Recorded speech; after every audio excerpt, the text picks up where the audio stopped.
l'opération est un succès, que la gloire et les honneurs reviennent à la Waffen-SS. Au centre de son échiquier, il place la 5e Panzer du général Hasso von Manteuffel. Elle doit prendre Saint-Vite et Bastogne et protéger le flanc gauche de la 6e Panzerarmee. Au sud, la 7e Panzerarmee de Brandenburger doit protéger l'aile gauche de la 5e Panzerarmee et empêcher le général Patton de venir du sud pour consolider les forces américaines en Ardennes. Pour attaquer Monschau et Losheim, Hitler établit 5 couloirs d'attaque. Ils sont nommés par des lettres de A à E. Comme fer de lance, il place à l'est le 1er régiment de la 1e Panzer-SS. La colonne est commandée par le lieutenant-colonel Joachim Peiper. Le Kampfgruppe, le groupe de combat Peiper, est composé d'unités blindées et motorisées. Pour supporter cette attaque, les Allemands optent pour 2 opérations spéciales, les opérations Stösser et Grève. Lors de l'opération Stösser, des parachutistes sous les ordres du colonel von der Reit sont largués sur les Hautes-Fagnes. Ils doivent prendre le contrôle de la baraque Michel et empêcher les Américains d'acheminer des renforts provenant des Pays-Bas via Verviers.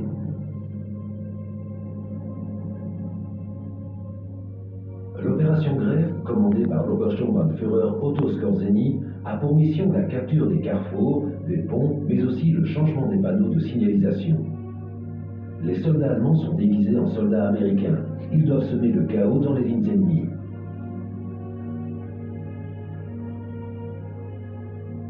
Les chars de la 1e Panzer-SS traversent le village de Töndorf en Allemagne. Nous sommes le 15 décembre 1944. C'est le début de la percée. Ils se dirigent vers Losheim. Le Kampfgruppe passe à Buchholz. Un peloton complet, stationné à l'orée du bois, est fait prisonnier. Le 17 décembre, peu avant l'aube, Peiper opère une première percée.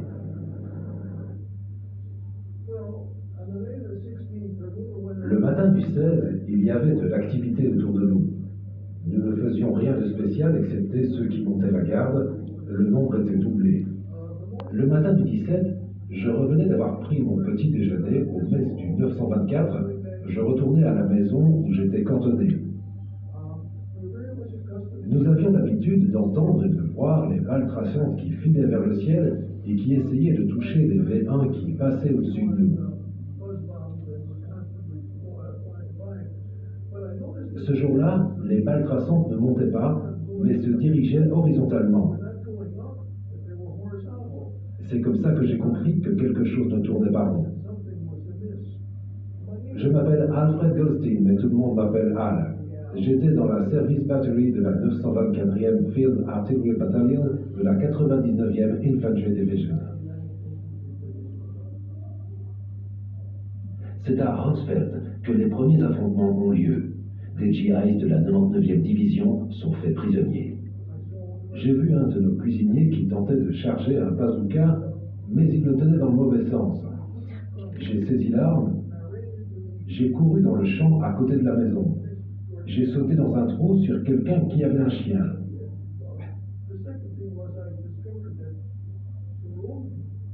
La deuxième chose que je voyais est que la route où je me trouvais était inclinée de 3 à 4 pieds. Je ne pouvais avoir une bonne vue sur les véhicules qui passaient. Tout ce que je pouvais distinguer étaient les tourelles ou une partie des tourelles des chars. En plus des autres problèmes, je ne voyais qu'une partie des cibles.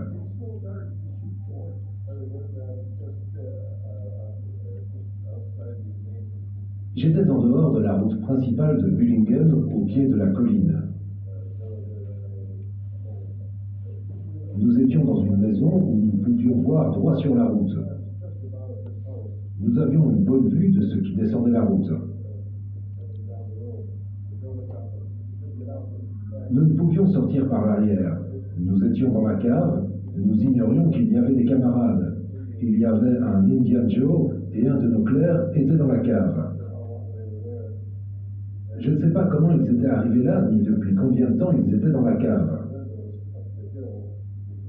Lorsque nous nous sommes levés, Nous avons pu voir par les fenêtres de la cave sur la colline que le reste du bataillon s'est rendu. Nous pouvions les entendre crier dans la maison. Ils ont enfoncé la porte et ont gueulé pour qu'on sorte de la maison. Je m'appelle Frank Garrett, je suis né le 2 juillet 1924 et je vis au Michigan. J'étais dans la Service Battery de la 924e Field Artillery Battalion de la 99e Infantry Division, matricule 3685712. Cette photographie est célèbre. Elle montre des parachutistes allemands dépouillant de leurs bottes des cadavres américains. C'est ici que sont commis les premiers crimes de guerre. Plusieurs dizaines de prisonniers américains sont froidement assassinés. Ensuite, ils nous ont rassemblés. Ils nous ont obligés à marcher. Quand nous sommes arrivés à Hansfeld, il y avait un cimetière sur la gauche. Il y avait des corps de GI dans une fosse et sur la route, des soldats américains morts étendus. Les Allemands passaient sur leurs corps avec leurs chars. Nous avons voulu les enlever de la route pour éviter qu'ils ne roulent dessus, mais ils ne nous ont pas autorisés à le faire. Mais il y avait une odeur nauséabonde dans les environs. Dans un coin, il y avait un fusil automatique avec le torse d'un soldat allemand qui brûlait. C'est ce qui causait cette odeur. Ils nous ont emmenés dans une salle qui devait être une salle de danse.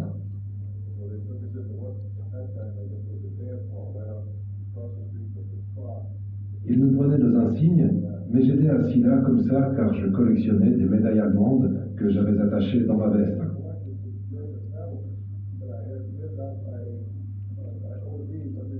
Je me suis dit, mon Dieu, je les ai détachés et je les ai jetés. Pour contrer les Allemands qui viennent de Hansfeld, une batterie d'artillerie de la 99e division est envoyée au sud de Bullingen. Après un bref engagement, des Américains sont faits prisonniers, 2 hommes de cette unité sont tués. Le Kampfgruppe poursuit son itinéraire en direction de Möderscheid, Schoppen, Ondenwald et Thierimont.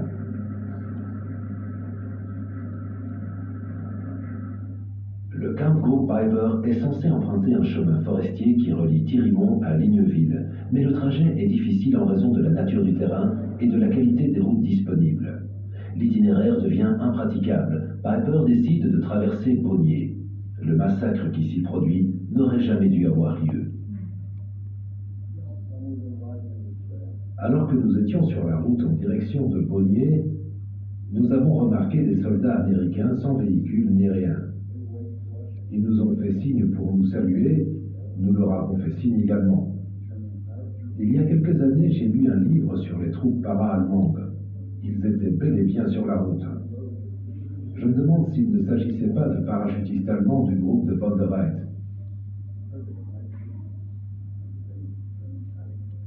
Je m'appelle Theodor James Paluch.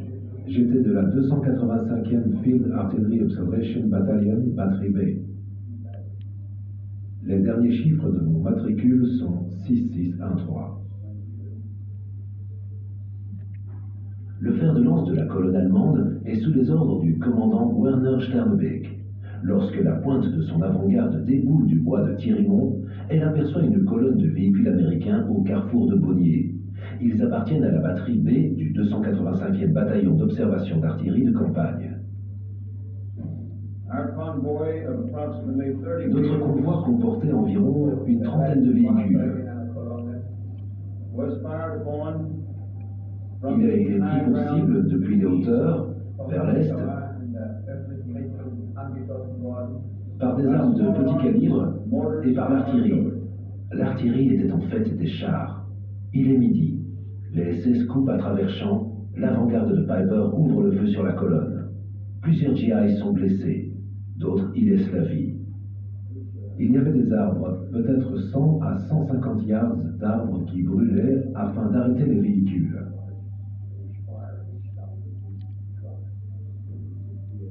Nous sommes descendus sur le bord de la route. Le fossé était très profond.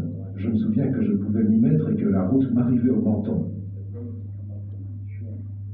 Dépourvus d'armes lourdes, les Américains ne possèdent que des fusils et des pistolets. Ils cessent rapidement le combat et se rendent. Un char allemand est venu par l'arrière. Il avait un canon de 88. Il n'y avait rien à faire. On a dû se rendre. On est sorti du fossé, on a laissé tomber nos armes, ils nous ont fouillés, ils ont gardé nos montres et tout ce qui avait un peu de valeur. Quelques SS étaient derrière nous. Bien sûr, nous nous sommes rendus. Ils nous ont pris tous nos objets de valeur, les cigarettes, tout. J'avais une paire de chaussettes de réserve, ma montre. Ils ont tout pris. Les hommes sont obligés de remonter vers le carrefour. Nous étions forcés de marcher dans la direction que notre convoi avait pris. Désarmés, environ 120 hommes sont placés sous surveillance dans une prairie le long de la route. Ils étaient côte à côte. Il y avait environ 20 hommes devant moi. Nous étions en 8 rangs, les uns derrière les autres. Un soldat allemand, debout sur un char, dégaine son pistolet et tire à bout portant sur l'un des prisonniers. C'est le début d'un carnage. Des rafales de mitrailleuses déchirent le calme apparent. Elles balaient le groupe de prisonniers américains. Il a pointé son arme en direction de notre groupe. Il a pointé plus d'une fois le revolver, de cette manière.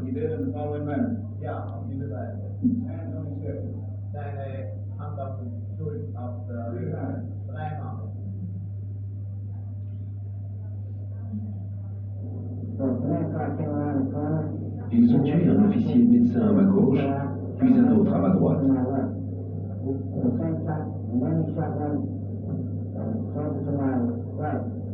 Au même moment, une voiture a tourné au coin de la rue.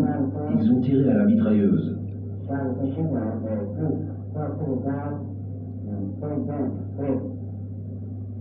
Ensuite, ils sont entrés dans la prairie avec des revolvers pour tuer ceux qui montraient encore signe de vie. C'est le coup de grâce. 2 SS circulent entre les corps amoncelés et tirent sur ceux qui bougent encore. Quand le calme est parti,